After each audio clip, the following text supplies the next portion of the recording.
friends, good morning. Welcome back to my channel Blooms and Creeper. আজকে আপনাদের সামনে আমি আরেকটা নতুন ভিডিও নিয়ে আসছি। এর আগের বারের ভিডিওটাতে আমরা বলেছিলাম যে কিভাবে প্রুনিং, কাটিং, তারের ওয়াইন্ডিং এর মাধ্যমে একটা প্রকৃত বনসাই তৈরি করতে হয়। তো আজকে আমি একটা প্রুনিং এর মাধ্যমে কিভাবে বনসাই তৈরি করা যায় সেটা দেখাবো। তো আমার কাছে আছে আজকে একটা চাইনিজ বট, বেনিয়ান ট্রি যাকে বলা হয়। তো এই চাইনিজ বট, এই গাছটা আজকে বর্ষা এখনো প্রকৃত আসেনি। জুন মাসের 10-12 তারিখ থেকে মৌসুমি বায়ু ঢোকে, তো এখনো তো দেরি আছে একটু হলেও। তবে তারপরেও বলছি, রেমাল ঝড়ের জন্য কিছুটা বর্ষা এগিয়ে আসাতে, কিছুদিন বৃষ্টি হওয়াতে আজকে এই গাছটা দেখুন, এই ডালটা কত বড় হয়ে গেছে, এই ডালটা কত বড় হয়ে গেছে, এদিকের ডাল বড় হয়ে যাচ্ছে, এটা ওপর দিকে উঠে যাচ্ছে, কিন্তু এক শ্রেণীর ডাল নিচে রয়ে গেছে। তো সেই জন্যে আমরা বারবারই বলেছি, গাছটাকে বেশি বড় হতে দিতে হবে না, বেটে করে রাখতে হবে এবং বুশি রাখতে হবে। তো সেই ক্ষেত্রে আমি আজকে এইটার প্রুনিং করছি। আমি বলেছি এক একটা ডাল 1 লাখ টাকা, অর্থাৎ কোন অর্থে বলেছি একটা ডাল তৈরি করতে বহু সময় লাগে। তো যেটা আমরা বলছিলাম যে এই গাছের প্রুনিং করার সময় যখন আমি ডাল কাটবো, আমি একটি ভিডিওতে বলেছি যে ডাল যতটা না কাটা যায়, তা সেক্ষেত্রে একটা ডাল তৈরি হতে বহু সময় লাগে। সেই জন্য আমি বলেছি, আমার একটা তেঁতুল গাছের ভিডিও আছে, তো তাতে আমি ওই কথাটা বলেছি। তার কারণ, একটা তেঁতুল গাছের ডাল তৈরি হতে অনেক সময় লাগে, কিন্তু এটা কি চাইনিজ বট, এটা খুব হার্ডি গাছ। এর ডাল কেটে যদি আপনি কোনো মাটিতে পুঁতে দেন, সেই ডালটা পর্যন্ত বেঁচে যায়। অতএব এতে করে আমি বোঝাতে চাইছি যে গাছ খুব হার্ডি গাছ, এর ডালও প্রচুর তৈরি হয়। হ্যাঁ, তো সেই জন্য এর যদি কাটিং করেন, সেই ভয়টা নেই যে আরেকটা ডাল তৈরি হতে আমার বহু সময় লেগে যাবে। এবং আরেকটা জিনিস আমি দেখাতে চাইবো, যে এখানে আসুন, ক্যামেরাম্যানকে বলবো কাছে আসতে। এই যে ডালটা তৈরি হয়েছে, ভালো করে তাকান, এই যে মোটা ডালটা আছে, এই মোটা ডাল থেকে এই ডালটা তৈরি হয়েছে, এটার গতিটা কোন দিকে? ঊর্ধ্বগামী। কিন্তু এটার গতিটা কোন দিকে? নিম্নগামী। কোনো সময় এই যে ডালটা বেরোচ্ছে, এই ডালের নিচ থেকে কোনো শুট বেরোলে, নিচ থেকে কোনো শুট বেরোলে রাখবেন না, কেটে দেবেন। যেরকম আমি এক্ষুনি এই ডালটা কেটে দেবো, কেন এই ডালটা নিচ থেকে বেরিয়েছে। যে ডালগুলো ওপর থেকে বেরোয় সেগুলো সৌন্দর্য তৈরি করে, নিচ থেকে যে ডালগুলো বেরোয় ওগুলো অযথা গাছকে ঝাপসা করে দেবে এবং আপনার যে সৌন্দর্য সেটাকে নষ্ট করবে। এই ডালটা দেখুন, এখানে একটা মোটা ডাল দেখাতে পাচ্ছি আমি, এই যে এই মোটা ডালটা থেকে এই যে শুটগুলো বেরিয়েছে, এগুলোর কোনো দরকার আছে? এত পেছন থেকে শুট হলে আপনি কাণ্ডের যে সৌন্দর্যটা সেটা পাবেন না। সেই জন্যে এটাকে আমি কেটে দিলাম। এবং এখানে তাকান, এত বড় ডাল, অথচ তার থেকে ছোটগুলো রেখে দিচ্ছি। তার কারণটা বোঝাতে পারছি হয়তো। এইটারও কোনো দাম নেই, কারণ তলা থেকে বেরিয়েছে। এটাকে আমি আস্তে করে কেটে দিলাম। এই যে ডালটা আছে, এই ডালটার কোনো গুরুত্ব নেই। এই তলা থেকে যে শুটগুলো বেরোবে, সবসময় চাইবেন তলার শুটগুলো কেটে দিতে। তাতে করে কি হবে, ওপর দিক থেকে ডালের যেগুলো বেরোবে সেগুলো ওপর দিক থেকে সৌন্দর্য আপনার তৈরি করবে। তো আমি যেটা বলেছিলাম সেটাই করছি। এই ডালটাকেও দেখুন,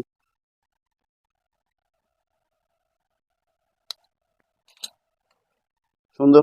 এখান থেকে এগুলো ওপর দিকে আছে, এদিকে ঘোরাচ্ছি, এদিকে তাকিয়ে দেখুন, এই একটা ডাল দেখাতে পাচ্ছি। এটা অবস্থা দেখুন, কোথায় কি মাটির টবের মধ্যে ঢুকে যাচ্ছে। তো এভাবে তলার দিকে ঢুকে গেলে জঙ্গল হয়ে যাবে, গোড়াটাই যদি না দেখাতে পারি। আমি একটু আগে বলেছি যে এর একটা ফেস হয়, প্রত্যেকে বনসাইয়ের একটা ফেস তৈরি করেন, যে ওই দিক থেকে দেখতে হবে। বাকি দিক থেকে দেখলেও সৌন্দর্য আসবে, কিন্তু ওই দিক থেকে দেখলে সৌন্দর্যটা বেশি লাগবে। তো আমি এই ডালটাকে কেটে দিলাম। এই ডালটাকে কেটে দেওয়ার পর দেখুন, এই ডালটার মধ্যে একটা ডাল কিন্তু ছোট, তার থেকে অনেক ছোট, তবু সেটাকে কাটলাম না, কারণ সেটা উপর থেকে বেরিয়েছে। বারবার যেটা বলার, তলা থেকে কোনো শুট বেরোলে কেটে ফেলবেন। এবারে আসছি আপনার এই ডালটা। এই ডালটা কিন্তু তলার দিক থেকে বলে নয়, এই ডালটা আপনারা ভালো করে, ক্যামেরাম্যানকে বলবো ওপর দিক থেকে উঠে দেখাতে। পুরো গাছটার মধ্যে সর্ববৃহৎ ডাল যদি হয়, তো সেটা হচ্ছে গিয়ে এইটা। সর্ববৃহৎ ডাল যদি হয়, সেটা হলো গিয়ে এইটা। তো এই ডালটা এই গাছটার সৌন্দর্য অভাব ঘটাচ্ছে, তাই জন্য এই ডালটাকে আমি এইখান থেকে কাটবো, যেখান থেকে কাটলে ওর বাকি ডালগুলোর সঙ্গে সামঞ্জস্য আসবে। তো আমি এই ডালটাকে দেখুন,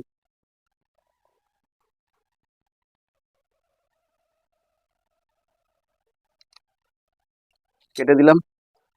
এত বড় ডাল, এই ডালটাকে আমি কি করব, নিচের দিকে 2-3টে পাতা সরিয়ে দিয়ে এই এতটা অংশ মাটিতে পুঁতে রেখে দেবো। এবং আপনাদেরকে পরবর্তীকালে আমি দেখাবো, এর আগের বার যখন প্রুনিং করেছি, সেই প্রুনিং এর প্রত্যেকটা ডাল আমার মাটিতে পুঁতে দিয়েছিলাম এবং নতুন গাছ তৈরি হয়ে গেছে। অতএব এই গাছ ডাল নিয়ে অতটা ভাবতে হবে না, যেটা তেঁতুল গাছ বা অন্যান্য গাছ সম্পর্কে আমাদের ভাবতে হয়। এই গাছ খুবই হার্ডি, এবং আপনার পরবর্তীকালে এই গাছ আবারও ডাল ছেড়ে নতুন তৈরি হয়ে যাবে।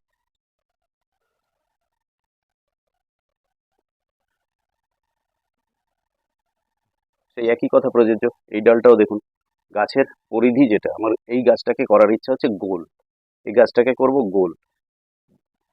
তো এই গাছটা, এই ডালটা আপনি যদি রাউন্ড শেপে আজকে একটা কম্পাস দিয়েও, কম্পাসটা মাঝে রেখে গোল করে ঘুরিয়ে নেন, তাহলে যে রাউন্ড ফিগারটা আসবে, সেই রাউন্ড ফিগারের মধ্যে, হয়তো ক্যামেরায় বুঝতে পারছেন কিনা রাউন্ড ফিগারটা জানি না, তো ক্যামেরাম্যানকে বলবো পুরো ওপর থেকে একটা গোল শেপের গাছ আসে কিনা, সেটা করার, পুরো ওপর থেকে গোল শেপটা আসে কিনা সেটা করার চেষ্টা করুক।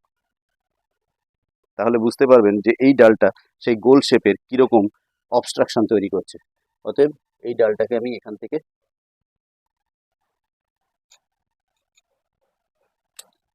কেটে দিলাম, এবং এই ডালটাকে দেখুন,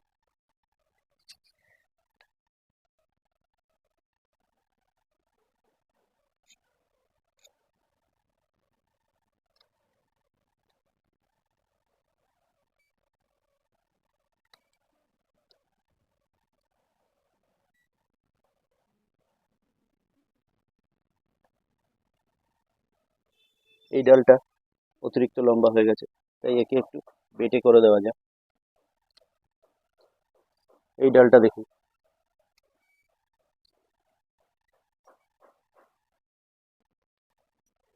এবার আপনারা দেখুন, আবার ক্যামেরাম্যানকে বলবো উপর দিক থেকে একবার রাউন্ড ফিগারে তুলে দেখাতে যে কি ছিল এবং এখন কি শেপ নিয়েছে, এবং ক্যামেরাম্যানকে বলবো একবার নিচটায় গোড়ার দিকটা দেখাতে, আমার যে গোড়ার যে সৌন্দর্য সেই জিনিসটা দেখাতে বলবো। আজকে এই গোড়াটা দেখুন তাকিয়ে, এরিয়াল রুট ওপর থেকে এইটুকু ছোট গাছের এরিয়াল রুট নামছে, এবং এই বর্ষায় আশা করি এই এরিয়াল রুটগুলো নিচে ধরেও গেছে, অতএব এরকম মোটা মোটা রূপ ধারণ করবে।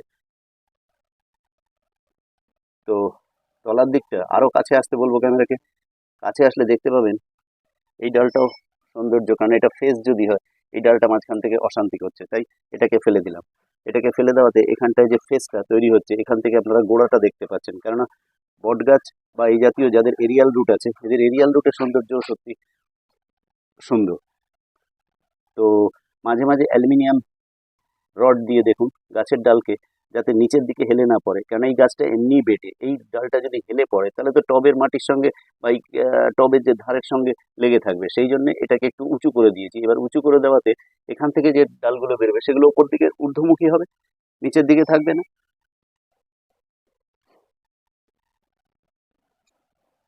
গোলাকারে ঘুরিয়ে ঘুরিয়ে এটাকেও দেখানোর চেষ্টা করছি, গোড়ার দিক থেকে বলবো দেখাতে, সৌন্দর্যটা গোড়ায় থাকে, সঙ্গে উপর দিকে তো আমরা গোলাকারে দেখিয়েছি, জ্যামিতিক আকারেও দেখিয়েছি যে আগে ছিল কিরকম আর এখন হয়ে গেছে কিরকম।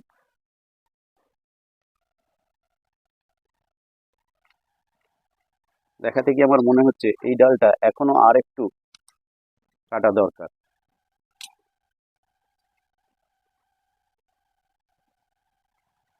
সামনে বর্ষাকাল আছে, কোনো চিন্তা নেই, এই গাছ আবারও ডালপালা ছেড়ে আবারও ঝাঁকড়া হয়ে যাবে, এই ডালপালা নিয়ে কোনো চিন্তা করবেন না, খুব হার্ডি গাছ, আবারও ডালপালা ছেড়ে তৈরি হয়ে যাবে। এর মাটি নিয়েও বলতে গেলে বলতে হয়, আমরা বারবার বলেছি এর মাটি নিয়ে কোনো ব্যাপার না। প্রথম যখন মাটি বানাবেন, ভার্মি কম্পোস্ট, গার্ডেন সয়েল, একটু কোকোচিট দেবেন যাতে জল ধারণ ক্ষমতা আছে। যদি এক দুদিন জল দিতে ভুলেও যান, কেননা ছোট জায়গায় আছে, সেক্ষেত্রে ছোট জায়গায় থাকার জন্যে জলের সমস্যা হতে পারে, আপনি যদি এক দুদিন জল দিতে ভুলে যান, কোকো চিপস আপনার সেই জলের ঘাটতি পূরণ করে দেবে, কারণ কোকো চিপসের জল ধারণ ক্ষমতাটা বেশি। আর সঙ্গে একটু লাল বালি, যেটাকে স্যান্ড বলে হিন্দিতে, এই সরি ইংরেজিতে, তো সেই লাল বালি দিয়ে দেবেন। সবার বাড়িতেই বাড়ি ঘর করা যে লাল বালি, সাদা বালি কোথায় পাবেন আর, সব সময় পাওয়া যায় না, তো লাল বালি দিয়ে দেবেন, সেটা মাটিটাকে ঠেসে যেতে দেবে না, অর্থাৎ উর্বরা রাখবে। এবং ড্রেনেজ সিস্টেম অবশ্যই রাখবেন, সারা রাত বৃষ্টি হলো, জল পুরো এখানে ভর্তি হয়ে রইলো, তাতে কিন্তু অন্য কোনো গাছ হলে সে রাতেই মারা যাবে, কিন্তু এগুলো হয়তো সে রাতে মারা যাবে না, কিন্তু চেষ্টা করবেন যাতে ওই রকম না হয় যে জল পুরো টবে কানায় কানায় ভরে রইলো। নিচে ড্রেনেজ সিস্টেমটা অবশ্যই রাখবেন, এই কথাটা তো আমরা বারবার বলি, ড্রেনেজ সিস্টেম আর মাটি এই দুটো যদি ঠিক থাকে, আর আপনার এই জাতীয় বনসাই গাছের যে পরিচর্যা, কাটিং, প্রুনিং এবং ওয়াইন্ডিং, তারের ওয়াইন্ডিং, এগুলো যদি ঠিক থাকে তাহলে আর আপনাকে কিছু ভাবতে হবে না, আপনার শুধু রেখে দিলেই হবে, বছর ঘুরবে এবং এই কাণ্ডগুলো মোটা হতে থাকবে। গাছ তো বাড়তে দেবো না আমরা, তাতে এই কাণ্ডগুলো যখনই মোটা হবে তখনই কি হবে না, দেখতে একটা বড় বৃক্ষ জাতীয় উদ্ভিদের মতো লাগবে। এবং আপনি যত এই কাণ্ড মোটা করতে পারবেন, গাছের বয়স যত বাড়বে, বেটে করে রাখতে পারবেন, জানবেন আপনার এই গাছের তত ভ্যালুয়েশন বাড়ছে। এবং এই গাছ শখের জিনিস, বয়স যত বাড়বে গাছ মোটা হবে, দেখতে সুন্দর হবে এবং দাম তার উপর নির্ভর করে। এর দাম তো কোথাও থেকে নির্দিষ্ট হয়ে আসে না, সৌন্দর্যের ওপর দাম। তো সেক্ষেত্রে আমরা দেখেছি যে বিভিন্ন নার্সারিগুলোতে বিভিন্ন দামে এই গাছ বিক্রি হয়, কিন্তু সেক্ষেত্রে আপনি যদি একটা গাছ কম পয়সায় কিনে নিয়ে এসে, কম দামে কিনে নিয়ে এসে আপনার বাড়িতে নিজে প্রুনিং, কাটিং এবং ওয়াইন্ডিং এর মাধ্যমে, তারের ওয়াইন্ডিং এর মাধ্যমে তৈরি করতে পারেন, তার মজাই আলাদা। তো সেই জন্য বলছি, আপনারা যাদের টাকা আছে তারা, এত সময় নেই তাদের কাছে, 7,000 10,000 বিভিন্ন দামে কিনে নিয়ে চলে আসছে রেডিমেড গাছ। 8 বছর, 10 বছর, 12 বছরের গাছ কিনে নিয়ে আসছে। কিন্তু আপনি যদি নিজে একটা গাছ কোথাও থেকে, পাঁচিলের ফাটল থেকে কি ছাদের কোণা থেকে কি যে কোনো জায়গা থেকে একটা ছোট গাছ নিয়ে এরকম ভাবে তৈরি করতে পারেন। আর বলছি তো যে এই গাছের এই যে ডালগুলো আমি কেটেছি, একটা ডালও ফেলা যাবে না। ডালের গোড়া থেকে কিছুটা অংশের পাতা আমি ফেলে দেবো, দিয়ে একটু বাদেই আপনাকে দেখাবো এই ডালগুলো পুঁতে দিয়েছিলাম এর আগের বারের যেগুলো, সেগুলো একটাও মিস হয়নি। প্রত্যেকটা ডাল, আমি তো বলবো এরকম কাটা ডাল ছোট্ট একটু পিসও যদি লাগিয়ে দেন সেটা পর্যন্ত বেঁচে যায়, এত হাডি গাছ। অতএব আপনার একবার যদি এই গাছ বাড়িতে আনেন, তারপর থেকে আপনি তো নতুন গাছ পাচ্ছেনই, সঙ্গে আমি বলবো কাউকে যদি দেওয়ারও ইচ্ছা থাকে আপনি এই গাছ দিতে পারবেন। এবং পরবর্তীকালে আমি বলছি এই ছোট গাছ, একটু বাদেই আপনাকে দেখাবো এই ছোট গাছ, এই ডাল কেটে ফেলে না দিয়ে পুঁতে আমি ওই ছোট্টটুকুর মধ্যেই তার মাথা কেটে কেটে আজকে বলতে নেই এইটুকু গাছটার প্রায় 3-4টের উপরে শাখা বের করেছি। অতএব এইটুকুতেই আজকে দেখুন, আজকে এই যে গাছটা আমি একটু আগে বলেছি এই ডালগুলো ফেলে না দিয়ে পুঁতে দেওয়ার কথা, এই ডালটা দেখাতে পাচ্ছি কইটুকু গাছ। দেখুন এইটুকু গাছের এইটুকু মধ্যেই আমি কটা শাখা বের করেছি। দেখুন এই একটা দেখাতে পাচ্ছি, একটা, দুটো, তিনটে এবং এই চারটে। আজকে এইগুলোরও মাথা কাটা শুরু হয়ে গেছে, দেখতে পাচ্ছেন এর মাথা কেটে দিয়েছি। এই একটা আমি পাশ থেকে পেয়েছি, আরও যদি একটা পাই আমি গেনার। কেননা একটা ডাল কেটে যদি একটা শাখা তৈরি হয় তাহলে গেনার না, একটা ডাল কেটে অন্তত দুটো শাখা, তার বেশি হলে তো কথাই নেই, তাহলে আমি গেনার। তাতে গাছটা বুশি হবে। এবং এইটুকু গাছের এখনই দেখুন এরিয়াল রুট তৈরি হচ্ছে, এই এরিয়াল রুট। এবং আরও একটা জিনিস আপনাদের শিখিয়ে দিই, সেটা হচ্ছে গিয়ে বনসাই বানানোর জন্য আজকে এই ছোট টবটার মধ্যে মিডিয়া কইটুকু এবং জলের ধারণ ক্যাপাসিটি কতটুকু। এই জন্য দেখবেন অনেকে এরকম বড় কোনো মাটির টব হোক বা প্লাস্টিকের কোনো গামলার মধ্যে মাটি আছে, তার ওপর এটাকে বসিয়ে রাখে। তাতে কি হয়, এখান থেকে রুট বেরিয়ে বড় জায়গায় ধরে নেয়। কিন্তু কোনোদিন যদি এই গাছটাকে, ধরুন আপনার কাউকে দিতে হবে বা যারা বিক্রি করেন তারা বিক্রি করতে হবে, এখান থেকে তোলার সময় ভয় থাকে না, তলার শিকড়গুলোকে যদি কাঁচি দিয়ে কেটে দেওয়া যায় এই গাছটা কিন্তু মরবে না, কারণ এই গাছটার এখানেও রুট আছে। কিন্তু যতদিন এখানে ছিল ততদিন এখান থেকে রুট বেরিয়ে যে বড় জায়গাটার মাটির খাদ্যগুলো আহরণ করতে পেরেছে, তাতে গাছের শেপ বেড়েছে, গাছের গ্রোথ বেড়েছে।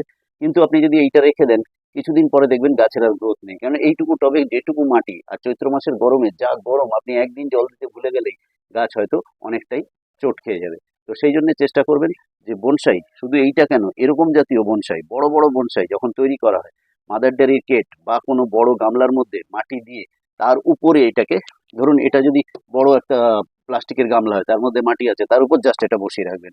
আসল এখানে ধরে আছে, এটা দেখতে লাগছে, কিন্তু তলা থেকে যে ফুটোগুলো আছে সেখান থেকে রুট বেরিয়ে বড় যে জায়গাটার মাটি আছে সেখান থেকে খাদ্য আহরণ করতে শুরু করে। অতএব গাছ আপনার ভালো থাকবে। আর যেদিন এটা কোনো সময় আপনার হচ্ছে গিয়ে বিক্রির জন্য হোক বা কাউকে দেওয়ার জন্য হোক, এখান থেকে আপনি রুটগুলো কেটে দেবেন, কেটে দিলেই আপনার জন্য গাছটা তো রয়ে গেল। তো সেই ক্ষেত্রে গাছটা মরে যাওয়ার থাকবে না, কিন্তু হঠাৎ করে রুট টুট সমেত যদি তোলেন তা তো গাছটা মারা যাবে। তো এটা একটা কিন্তু ভালো বুদ্ধি বনসাই তাড়াতাড়ি বড় করার। আর বড় হলেই কাটিং, প্রুনিং এবং ওয়াইন্ডিং এর মাধ্যমে আপনি প্রকৃত বনসাইয়ের রূপ দিতে পারবেন। আপনারা এই যে এখানে যে চাইনিজ বটগুলো দেখতে পাচ্ছেন, এটা কিন্তু সেই এরকম ফেলে দেওয়া ডাল ছিল আগের একবারের কাটিং এর। তো সেইগুলো এখন শিকড়ও এসে গেছে, সেই শিকড় থেকে এগুলো এখন ধরে গিয়ে সুন্দর গাছ হয়েছে। এগুলো অবশ্য বনসাইয়ের শেপ এখনো দেওয়া হয়নি, তো এগুলো এমনি এইভাবে রাখা আছে। এখানেও কিছু চারা দেখতে পাচ্ছেন, আরো চারা আছে, দেখাচ্ছি। এখানে এই যে এই জায়গাটায় দেখুন, এখানেও অনেক কটা আছে, এই টবেও পুঁতে রেখেছি। তো এদের জন্য আলাদা কোনো টব করিনি এখনো। যখন আবার এইগুলো নিয়ে বনসাই বানানো হবে বা দরকার পড়বে, তখন এইগুলো দিয়ে আবার গাছ করা যাবে আলাদা টবে দিয়ে। সেরকম এদিকে ভেতরে যদি যাই, দেখতে পাচ্ছেন এইখানেও দেখুন কিছু ওই চাইনিজ বেনিয়ান ট্রি বা চাইনিজ বটের ওই ছোট ছোট ডালগুলো, কেটে দেওয়া ডালগুলোকে ফেলে না দিয়ে এখানেও পুঁতে রেখেছি। তো এগুলো সব ধরে গেছে। সেরকম আরেকটা জায়গায় আছে, আপনাদেরকে দেখাচ্ছি। এই যে দেখতে পাচ্ছেন এই টবের গোড়াতেও আছে। এইসব বিভিন্ন জায়গায় পুঁতে রেখে গাছগুলোকে বাঁচিয়ে রেখেছি। আর একটা জিনিস, যদি এই গাছগুলো আপনাদের লাগে তো অবশ্যই যোগাযোগ করুন, আমরা এই গাছ দিতে পারবো। কারণ এগুলো আমাদের কাটিং রাখা আছে আর সবকটারই শিকড় আছে, তো আপনাদের বাড়িতে গিয়ে মরার কোনো চান্স নেই। আপনারা এরকম কাটিং নিয়ে গিয়ে আপনারা অবশ্যই বাঁচিয়ে সুন্দর বনসাই বানান, তাহলে আপনাদের খুব বেশি দাম দিয়ে বনসাইও কিনতে হবে না, আর আপনাদের কাছে একটা অমূল্য সম্পদ থাকবে। এই যে কাটিংগুলো যেগুলো দেখছেন, এইগুলো আবার আমরা এরকমভাবে কোনো টবে দিয়ে তৈরি করে আপনাদের জন্য রেখে দেবো। যদি কারোর লাগে অবশ্যই যোগাযোগ করবেন। আমি ডেসক্রিপশন বক্সে আমার হোয়াটসঅ্যাপ গ্রুপে লিংক দিয়ে দেবো, তো সেখান থেকে আপনারা জয়েন করুন। আর সেখানে আমরা আপডেট দেবো কোনো গাছ রিলেটেড বা কিছু, যে কোনো আপডেটস ওখানে সবার আগে পেয়ে যাবেন। তো আপনারা হোয়াটসঅ্যাপ গ্রুপটা জয়েন করবেন। আর আপনাদের জন্য এই কাটিংগুলোকেও আমরা তৈরি করে রাখবো, আর আপনারা সেই কাটিং যদি লাগে অবশ্যই যোগাযোগ করে নেবেন। আর এরকম সুন্দর একটা বনসাই বানাবেন আর আমাদেরকে অবশ্যই ট্যাগ করবেন। তো ফ্রেন্ডস, যদি ভিডিওটি ভালো লেগে থাকে তাহলে অবশ্যই লাইক, শেয়ার, আর যদি চ্যানেলে নতুন হয়ে থাকেন তাহলে অবশ্যই চ্যানেলটি সাবস্ক্রাইব করে বেল আইকনটি প্রেস করে দেবেন, যাতে আমাদের চ্যানেলের নতুন নতুন ভিডিওর নোটিফিকেশন আপনাদের কাছে সবার আগে পৌঁছে যায়। আর আজকের মতো এই অবধি, আবার একটা নতুন ভিডিও নিয়ে আপনাদের সাথে দেখা হবে। ততদিন ভালো থাকুন, সুস্থ থাকুন, পরিবারের সাথে খুশি থাকুন, গাছ লাগান, প্রাণ বাঁচান। ধন্যবাদ। আর হ্যাঁ, আরেকটি যেটা বলতে ভুলে গেছিলাম, সেটা হচ্ছে যে এই চাইনিজ বট আপনারা অবশ্যই আমাদের সাথে যোগাযোগ করে নিন, আর আমাদের কাছ থেকে নিয়ে গিয়ে এরকম সুন্দর করে আপনারা চাইনিজ বট থেকে চাইনিজ বটের বনসাই করুন। এটার আপনাদেরকে একের বেশিও কাটিং দিতে পারবো। আর আমি ডেসক্রিপশন বক্সে আমাদের হোয়াটসঅ্যাপ গ্রুপের লিংক দিয়ে দেবো, এখানে জয়েন করে আপনারা সেখান থেকে চাইনিজ বটের কাটিং জোগাড় করুন, নিন। আর কিভাবে নেবেন, কি করতে হবে সেটা হোয়াটসঅ্যাপ গ্রুপে ডিটেলস দিয়ে দেবো, তো হোয়াটসঅ্যাপ গ্রুপটা জয়েন করুন অবশ্যই। আর সেখান থেকে আপনারা এই কাটিংগুলো জোগাড় করুন, আর তার জন্যে আপনারা ডেসক্রিপশনটা ফলো করে গ্রুপ লিংক পেয়ে যাবেন, ওখান থেকে জয়েন করবেন। আপনারা ভাববেন হয়তো এই যে এবারে কাটা ডালগুলো দেবো, তা নয়, কিন্তু আমরা আগের বারের যে গাছগুলো দেখালাম, এই গাছগুলো যেগুলো রুট সমেত আছে অলরেডি আমাদের কাছে তৈরি হয়ে গেছে, সেই গাছই আপনাদেরকে দেবো। তো আপনারা অবশ্যই ডিসক্রিপশন বক্সে দেওয়ার লিঙ্কটা থেকে আমাদের হোয়াটসঅ্যাপ গ্রুপ জয়েন করে আপনারা গাছ সংগ্রহ করুন, আর আপনাদের বাড়িতে গাছগুলোকে লাগান, সুন্দর বনসাই বানান, আর সেই ফটোগুলো আমাদেরকে দিন, আমরাও খুশি হব। আর আজকের মতো এই অবধি, ধন্যবাদ, আবার দেখা হবে।